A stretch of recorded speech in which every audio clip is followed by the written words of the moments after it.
दोस्तों अगर आप जुकाम से परेशान हैं, जुकाम आपका पीछा नहीं छोड़ रही और साथ में आपको बुखार भी हो रहा है, तो इस समस्या से बचने के लिए या फिर इस समस्या का इलाज करने के लिए आपको गोजीव्याधिक्वाथ का सेवन करना है। गोजीव्याधिक्वाथ स्क्रीन पे आपको नाम दिख रहा होगा।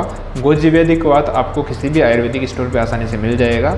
इसको उबाल के आपको 10-10 ml की मात्रा सुबह शाम खाली पेट इसका सेवन करना है। लगातार 5 से 6 दिन तक अगर आप इसका सेवन करते हैं तो आपकी निश्चित ही जुकाम, खांसी और बुखार तीनों एक साथ ठीक हो जाएंगी। इसका कोई साइड इफेक्ट नहीं है, आप आजमा के जरूर देखिए। ऐसे ही और टिप्स या ऐसे ही और घरेलू नुस्खों के बारे में जानने के लिए हमारे चैनल से जुड़िए और सब्सक्राइब कीजिए। धन्यवाद।